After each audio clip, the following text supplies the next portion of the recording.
দর্শক, চট্টগ্রামের কেন্দ্রীয় শহীদ মিনারে ভাষা শহীদদের প্রতি শ্রদ্ধা জানাচ্ছেন সর্বস্তরের মানুষ। সহকর্মী মনিরুল ইসলাম পারভেজ আছেন এই মুহূর্তে সেখানে। আমরা সরাসরি তার কাছে যাচ্ছি।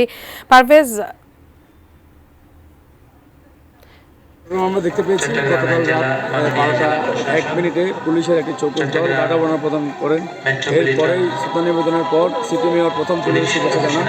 3 বছর পর এই কেন্দ্রীয় শহীদ মিনারে আমরা দেখেছি মানুষের জন্য শ্রদ্ধা নিবেদনের জন্য খুলে দেওয়া হয়েছে। প্রথমে সিটি মেয়র দেওয়ার পর বিভাগীয় কমিশনার ডক্টর জিয়াউদ্দিন, এরপরে জেলা প্রশাসক ফরিদা খানম, এরপরে আমরা দেখেছি পুলিশ কমিশনার থেকে আরম্ভ করে পুলিশ সুপার, ডিআইজি, বিভিন্ন রকম পুলিশের ঊর্ধ্বতন কর্মকর্তা, সরকারি সংস্থা, রাজনৈতিক দলের মধ্যে বিএনপিকে আমরা দেখেছি, উত্তর জেলা, দক্ষিণ জেলা সব মিলে নানান সাংস্কৃতিক সংগঠন দিয়েছে। এবং আজকে সকালে আমরা দেখি চট্টগ্রাম কলেজ প্রথম এসেছে এবং এর পরপরই আমরা দেখতে পেয়েছি শিক্ষক সমিতি, চট্টগ্রাম শিক্ষা বোর্ড, এভাবে নানান সাংস্কৃতিক যে সংগঠনগুলো রয়েছে তারা কিন্তু একে একে শ্রদ্ধা নিবেদন করছেন।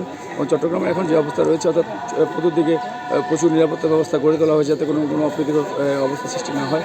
সব মিলে আসলে শ্রদ্ধা নিবেদন চলছে।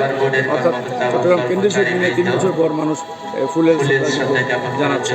আপাতত শহীদ মিনার থেকে আমার কাছে যে ফুলের শ্রদ্ধা জানাচ্ছে এই নিয়ে এতটুকু যাচ্ছে।